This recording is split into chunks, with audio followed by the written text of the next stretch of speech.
Welcome to the Artist Academy podcast, a place where we focus on the business side of art to help you attract more customers, increase profits, and ultimately live a life of creativity and financial freedom. I'm your host, Andrea Earhart, and today we are going to talk about how I'm pricing in 2022. And I'm just going to be very upfront with you. I am having a hard time yet again, like I do every year, with raising my prices.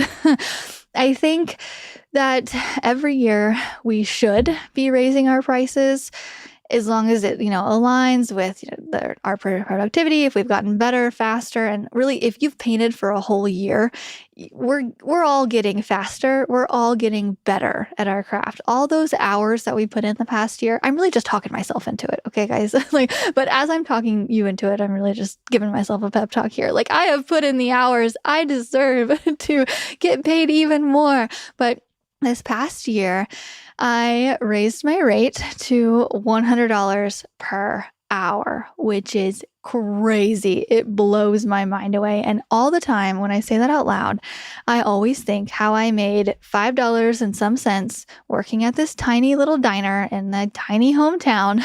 And I remember I would make $40 for the whole day, and I would have to get up at 7 a.m. and go bust my butt and work at this diner as a hostess, making no tips because the owner of the diner was also the waitress. So the waitress took all the tips, even though I was the hostess and I was doing a lot of the same shit that she was doing. Anyway, lesson learned, you want to make a lot of money, be the business owner. But I remember waking up and having to be there at 7 a.m. and being so tired. I am not a morning person, and I worked and just busted my butt. We were busy the whole time, and I made $40, and then I could go and I could fill my gas tank for the week with that. And that was that. It was gone. So anytime that I charge anybody $100 an hour, I am just so appreciative of it. Even still, it's such a crazy number for me. Having that 3-digit, it was really hard for me to get over. These past several years, I've raised my rate from starting at $30 an hour when I was fresh out of college and just doing little stuff around town to $45 to $55 to $65, $75, $85. And then this exactly 1 year ago, I raised my rate to $95 an hour. So January 1 of 2021, so just a year ago, I was like, okay, this year I'm going to make $95 an hour. And truthfully, I was just a little leery about that too. And then I was about a few months into the year, and I had an interview with Dion Woods of the Turquoise Iris, who is just a phenomenal person. If you want to look up the Turquoise Iris on Facebook or Instagram or wherever, she's so great. And we were doing an interview, and I was being interviewed for one of her mentoring groups. So I was teaching them about TikTok and pricing and stuff. And she was like, "How much are you pricing?" And I was like, $95 an hour. She just looks at me and she's like, 95, huh? You won't do 100, will you? I'm like, oh, you're so right. She just called me out. I'm like, well, I was 85 last year and 75 the year before, so it makes sense. And she just looks at me like, honey, you are worth so much more than that. And I'm like, oh, I appreciate you, but I am working on that. And that really stuck with me. And as a couple months went by, I'm like, you know what? Heck with it. You typically don't raise my rates in the middle of the year, but whatever. If it's going to mean I'm going to show up for myself a little better, and oh well. So around the springtime, I was like, okay, it's $100 an hour or bust, right? This is what I'm doing. And it took a while to get used to it. Now I'm like, great, $100 an hour. It's still a little weird to say, but I own it now. It took a whole year for that to happen, right? And now it's time to raise even more. And I've gone through my head. I'm like, okay, I've raised it once throughout the year. I don't need to raise it anymore. I've tried to talk myself out of this, but I know that I should probably be at 110 instead. I just feel like 105 would be weird. So 110, I'm just going to go with 110 or $1,000 per day. I'm really good with $1,000 a day, and just including supplies in that and maybe a mock-up in there. Just if I can make $1,000 in a day with a prepared sketch, I am happy. I don't need any more than that really at this point in my life. And that's just so much if you step back and think about it. And I remember my stepmom No, it's not stepmom. No, my mother-in-law. I don't have a stepmom. My mother-in-law was telling me how she had an experience. She was talking to somebody, and there was this artist out in Vegas, and he said that he was going to come in and paint something cool for one of her friends, and he charged $1,000 for the day. And she told me this story a couple of years ago, and I just remember thinking, whoa, he charges $1,000 for the day. Like at the time, I was charging like $600 or $700, but $1,000 just seemed crazy. I was like, whoa, I can't wait to get there. And she was like, yeah, this is, and he's told her that, she only had a budget of $1,000. So he was like, okay, whatever I can get done in those 8 hours, that's what it is. And they agreed, and he worked it like that. I thought that was such an interesting way to do it. Okay, this is a 1-day job. What you get out of it at the end of the day is what you get. I don't necessarily do that per se, but it's just really cool to me to know how other people are pricing, which is why I'm telling you how I'm pricing. And on another story, I remember hearing one of my friends works at a law office, and she was telling me how she makes about $15 an hour as a secretary. And she's like the face of it. She answers the phone and does all the stuff. And I remember she mentioned in a text, she's like, some of these attorneys, they charge $75 for an hour on the phone with somebody. It's crazy. And I remember thinking, wow, that's so much. This was back when I was making maybe $40, $50 an hour. And I remember texting her, I'm like, that's my goal. I want to make $75 an hour. And that just seems so crazy.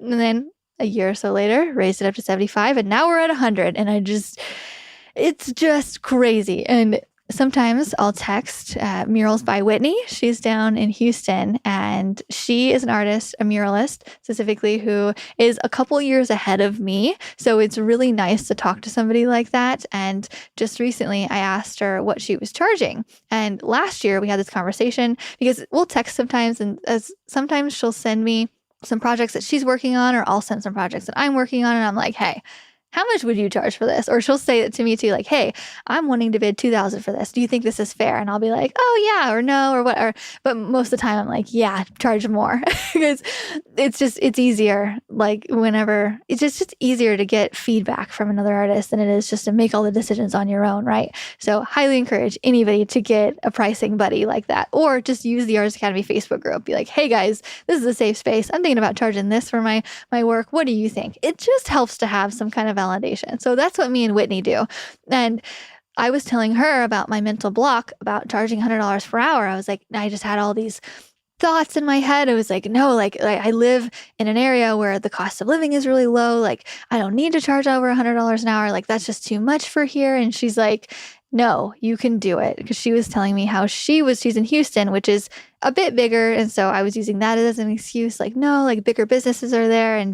But she just came back with, she paints for people in their homes more often than not. And she was charging about $140 an hour. And, she had a mental block to where when she was charging $120 and then she went up to $130 and $140, she lost a couple jobs. They said no, just out of whatever reason. And she thought that the reason they were saying no is because the price was too high.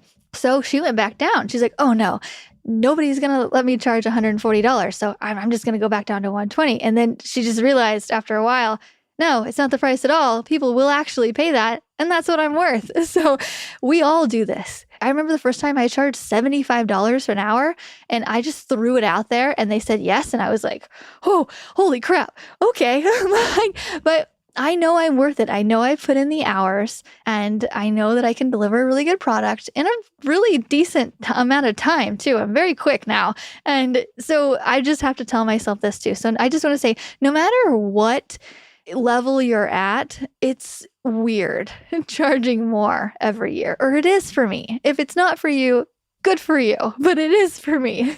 So right now I'm really going through the weird thing of like charging $110 per hour. Mostly because like the ease of charging $100 per hour is really easy with math. And I'm like, can I just skip to $200 an hour? There will be one day where I'm charging $200 an hour. It's not today. It's not tomorrow. It won't be next year, but one day it will be, because I was talking to Whitney recently, she told me that she's bidding things at $200 per hour.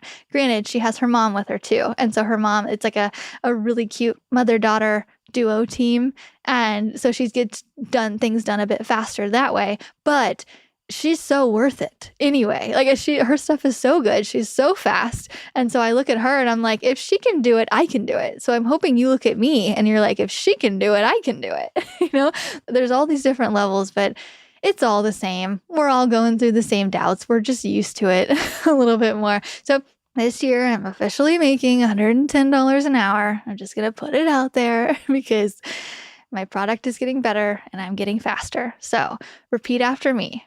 This year, I am charging blank. What are you charging this year? And I'm going to push you to be a little bit more than last year, whether it's $5 more, $10 more. I've made a $20 jump before. I was charging about $55 an hour one year, and I made the jump to $75 an hour. And nobody batted an eye. I was like, oh, okay, so this is possible.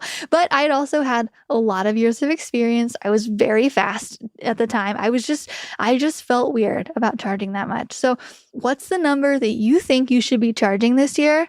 Say it out loud and expect it to be a little uneasy. Like I'm not saying say it out loud and it's going to be it's going to come out of you fluid and that's just how it is. Like it's going to take a while. Like honestly, if I'm being completely honest, some of the years that I have charged more, I've announced it on January 1, but it's really taken me until about March or April to actually charge that. I'm like, yeah, I'm going to charge this, but like I'm still in the habit of charging like 50, so I'm just going to do that. And then I'm just like, it takes me a couple months to get used to it. I do baby steps. But this year, I'm doing it $110 an hour or $1,000 per day, which is kind of what I was charging last year sometimes. But now I'm like $1,000 per day. That's what I want. Ooh, oh gosh. Okay, here we go. I also want to say that I don't announce that I'm doing this other than to you, to other artists, to try and help you with your money blocks and whatnot, because like I don't just announce it on Facebook. Hey guys, I am charging more this year. Sorry if you missed out on last year, but you're going to be paying more this year. Like, no, we don't do that. Like, I have made a post in the past just saying that, exactly what I'm feeling. Like every year I charge a little bit more and every year it feels a little bit weird, but every year I gain more experience, I get better and I get faster. And I don't even know that I would say that even if I wasn't coaching other artists, because that's where my mind's at half the time is artists are reading my Facebook posts, not necessarily my customers. And so if I were you, I wouldn't even tell people. And it's not to keep it a secret. We're not just like keeping our rates a secret. It's just like people don't care. As long as you can get the job done in a reasonable amount of time and make it look great, people are going to pay whatever you want. And truthfully, like I'm charging at maybe 110 this year, but from that small amount that I've gotten faster and better, it's going to even out and people won't even notice really. So I don't think there's any need to say that you're charging more. Or even if you have a repeat customer, like I have many, many repeat customers. I'm not telling them, hey, I painted for you 2 years ago, but it's going to be a little bit more this time. No, I'm just bidding it. I'm like, okay, this is your project. I think it'll take me a week. This is how much it's going to be. Would you like it? They say yes or no. And that's that. I just don't, there's no reason for anybody to know the little stuff.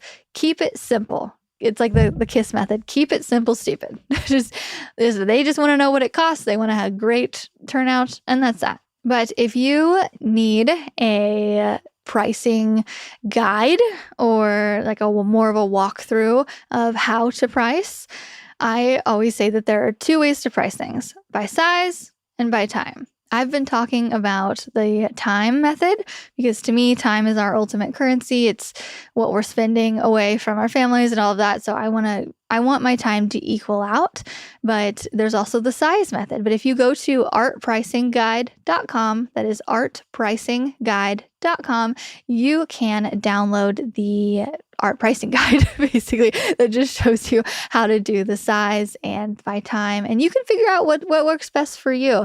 One way that pricing by size does have a good benefit is that you can put it on paper and people can see exactly what you charge everybody. So like say you're charging $30 per square foot for murals. Where it gets a little fuzzy is that sometimes it can equal out to be a good hourly rate, but then sometimes you're putting in a lot more hours on something that you priced by the size that you not necessarily wouldn't, or I don't know. It just kind of depends. But every muralist, every canvas artist does it differently. You can price by square inch, just to keep it simple. But it's just, to me, like painting something that's 5 feet by 5 feet, like on a really big canvas, as opposed to a 10 foot by 10 foot wall, there's not a whole lot of time difference for me because it's really just using a bigger brush. A lot of artists who paint on canvas, maybe it's somebody that's listening now or thinking like, I could never paint a mural. Like you stick to really small canvases. It's the same thing. It's just using a bigger brush. That's it. So it's just hard for me to, do the size thing when they both kind of take the same amount of time in general. And also it's a lot easier for me to charge a lot more for something that's bigger because people think of big things like murals on the side of a wall as to be expensive. So it's just a lot easier, I think, to make money as a muralist as it is to sell really small things or to paint on things like shoes, or just to do, not to say that that's not a good idea. I think it's a great idea. Whatever's working for you is working, but I have just stuck to more bigger things because I can charge more. And if I can charge more, I'm making more per hour. And if I'm making more per hour, I have to work less hours and I can have some downtime in the winter like I'm doing right now. And it's so funny that I have planned for this, okay? I have priced myself exactly as I should have during the summer, doing big projects, making $100 an hour, doing great and just living life and being very productive. I think it's something to do with the weather, honestly. The warm weather just makes me more productive. And then I plan for that and think, okay, in the wintertime, I'm going to relax a bit. I'm going to do just a little bit here and there. And since you charge so much per hour and you make so much and we work so much in the summer, it allows for time for me right now to relax. I have a good amount in savings. Right now, I just, I work maybe 1 or 2 days per week doing stuff for other people, and then I paint for myself or do whatever I want to do for the rest of the week. And let me tell you, the guilt that I have with doing that, even though I've planned, even though, everything is fine and I can work 1 to 2 days a week and still pay my bills for the month. And I'm not necessarily saving right now, but by just working 1 to 2 days a week, the bills are paid and everything's fine. But those other 5 days per week, I am like, maybe I should be working. Maybe I should go record a podcast episode. Maybe the Arts Academy needs something. I'm like, maybe I should go paint. Oh gosh, it's just, I'm finding things to do, but I'm constantly having to remind myself, no, you've earned this from being strategic with painting murals and doing all the things. We've done all the things right. Now is the time to relax. And it's so funny because I've talked to my friend Rich Marks. He was on the podcast in the earlier days. I think he was before episode 100, somewhere, I don't know. Rich Marks, he is a muralist and he's older than I am. And so he is more experienced than I am. And we have talked about this before. He does the same thing. He works his butt off in the summer, and in the winter, it's more of the downtime. We're booked a couple weeks out or a month out instead of 3 months out. And it just feels kind of weird. And we both shared that we're like, okay, we know it's going to pick up in the summer. We know that. Experience has taught us that. So why are we freaking out right now? I have some jobs on the calendar coming up that I could move up, but it's just... but they're not, I'm not booked out 3 months like I typically am. I'm booked out maybe a month or two, but it's not a crazy busy season where people are wanting, sketches left and right, and which is a great thing. It allows us to focus on our own creativity, but it's weird. It's weird. And Rich Marks agrees with me. We've talked about this. He's like, yeah, just now is the time to relax, chill out. Now is the time that we yearn for in the summer and that I dream about and we think of, and I'm like, oh yeah, it's going to be so great in the winter. We get to be all cozy next to the fire and just hang out. And now it's here and I'm like, oh, maybe I should be productive. It's just a constant thing. But as I'm going through the 31-day challenge and all of that, it has really helped me to just get my creativity out and going again, because all throughout the year, all summer, spring, fall, and into Christmas, I am painting what everybody else wants me to paint. And it took me about a week or two to really get my own imagination up and going again. I think we forget that creativity is a skill. It's not just something that we have. And I'm having to remind myself that too. Like, it takes work to build that creative muscle in our brains. And it took me a while of being in our 31-day challenge to really get that back. And it also took one thing that's helped me as well. And this isn't on pricing, but it all works together. But one thing that's helped me is to watch movies and go to experiences that are creative. So we went and seen the Van Gogh experience in St. Louis, where you walk in and it's like an immersive room full of his art. That was pretty cool. What was even cooler, we did this Alice in Wonderland like cocktail hour thing where the whole room was done in Alice in Wonderland themed, which is just such a cool, dreamlike movie. And it just gets your imagination going. And I came home and I watched Disney movies and I'm like cuddled on the couch making just fun wallpapers. Like, I don't know. I do murals. Why am I doing wallpapers? Because it feels good. I don't know. Like, it's fun. And so, yeah, that's just kind of where I'm at right now. I'm having a really great time, being in my own creativity. And then as soon as spring picks up again, it's going to be busy, busy, busy, and making that savings account go up and up and up again because that is just the cycle of murals. So, and it's not necessarily like this for everybody. I was just talking to Lissa, who's down in Florida, and her downtime is the summer when it's way too hot to paint outside. So her winter time is when things are, the weather is really great in Florida. So she can do all the stuff outside and all that. So she's really busy right now. And then her downtime is more so in the summer. So it just kind of depends, like whatever. But I just want to say too, like with your pricing, decide what you're going to price. And with your downtime, decide when you're going to take a break and force yourself to do it. That's what I'm doing right now. But it's good to have a break every once in a while. And with charging so much for murals specifically, or for canvas art, whatever you're doing, like charging so much, it allows us to have a break if we want it to. And I think this is just such the best career in the world because we get to make this shit up. Like, we get to make up our prices. We get to make up paintings. People buy them. What? Like, we make up sketches and people, okay, like it's just, there's so much creativity in it, and along with the business side of it.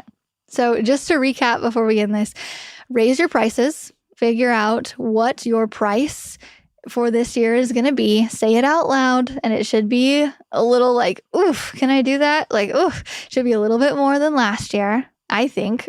And so say that out loud, own it, because this time next year, you're going to be like, oh yeah, like this is what I charge. Anything less than that is like giving someone a deal. Like, that's literally what I think every year. I'm like, if I work for like $50 an hour now, I'm like, they're like getting half off. They're getting a really good deal, which is rare. Like, I'll sometimes do that for charity work or whatnot. But so yeah, just own your price, raise it just a little bit.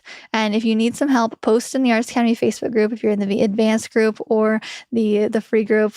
Just post in there and be like, hey guys, this is what I'm doing. This is the work that I'm doing right now. Is this what you're charging? Like, or maybe you're just a boss ass bitch and you don't need anybody else's validation. Like, I do, but if you don't, that's cool. But you don't need anybody to tell you how much you should charge. It's just whatever you want to do. We get to make this shit up. And then another thing, artpricingguide.com. You can download your pricing guide and it shows you how to do it with how to calculate it on paper with size and by time. Either way you want to do it, doesn't matter.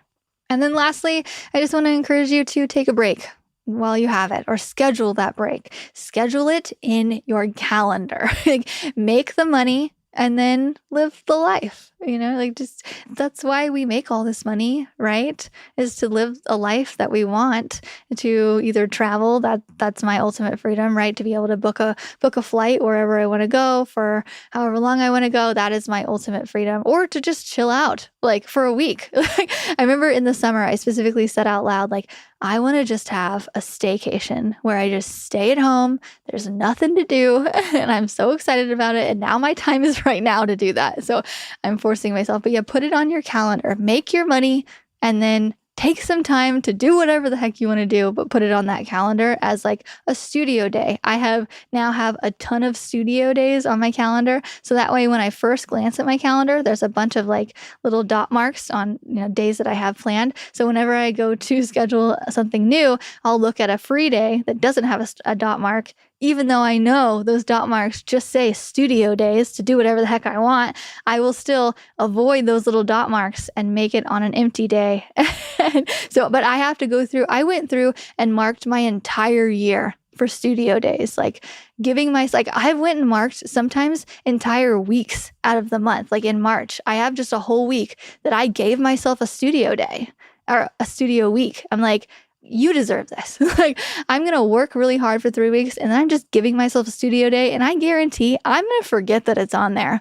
So by the time I'm in March and things are starting to get busy, I'm going to be like, whoa, I don't have anything planned this week. I'm going to paint for myself, or I'm going to use a couple of these days really to finish what I've started, or, have some of those as like days where I could fit in projects maybe that I really want to do, or whatever I want to do. But I've gone through my whole year and made and marked studio days to kind of like surprise myself. It's like giving myself like flowers every once in a while. That's kind of how I think of it. Of like just giving myself a little bit of a break. And because I think that if we give ourselves a break and we give ourselves some creative freedom in this, it really helps us to come back in full throttle on those weeks that we do work and we do bust our butts, making that $100 an hour, however much you're making this year, or 110. Sorry, I'm making 110 this year. Saying it out loud. And it really helps you to go and just even give a better product and go faster. And just it all equals out. Okay. So I hope this just gives you an idea of pricing and helps you to figure out your own pricing. And I hope you like talking about money as much as I do. I want to have a shameless plug in here. If you like talking about money, go get my book, Mural Money, An Artist's Guide to Creating Your Dream Career. It's in Audible, or you can go to muralmoney.com because it's in Kindle, Amazon, all the things. But I highly, highly, highly, highly recommend the Audible version. If you have not gotten it yet, just search Mural Money on Audible and it'll come right up. You can use your 1 credit for the month. I'm sure you've got credits that you need to use anyway, right? We all do. I think I have like 3 stacked up that I'm going to be using on probably business books. But Mural Money, it talks a lot about money and how I've made it, and I just cannot recommend it enough. If you like the podcast and you like my voice at all and you like listening to me and maybe I inspire you in some way, I hope so, and you feed off of my energy, imagine having a 15-hour audiobook in your library in there just to come in, you can just listen to whenever you want. It's 15 hours. It's nuts. I had no idea it was going to be that long. I'm sorry. You can listen to it on like 1.5 if I talk too slow, but I really tried to voice it in such a way with meaning. And anyway, I worked really hard on this book and I know that it will help you. So if you haven't gotten the book Mural Money yet that I just wrote this past year, you will love it. Give it to a friend. Shout it out on your Instagram. Also, if you leave a review for Mural Money on Amazon or Audible and you screenshot that review and send it to me, I will gladly shout you out on my Instagram. So just send me a direct message of a screenshot of your review and I will say thank you so much, and I will shout your art out on my story. And I have like over 70,000 followers on Instagram. It's nuts. So those people are going to see your art as well. So yeah, Mural Money is out, and let's just talk about money. Let's make a whole lot of money this year. That way we can do whatever the heck we want with our life, right? Living a life of creativity and financial freedom. Oh, it's just a sigh of relief. I've hit this point in life where I have little to no monetary worries, and I never thought this day would come. And I want to help you do it too, because I know that everybody is capable if you're willing to work hard and work smart. And I know what it's like, and I want to help you do it too. So, okay. All right. Have a great week, and I will see you next week to probably talk more about money. You never know.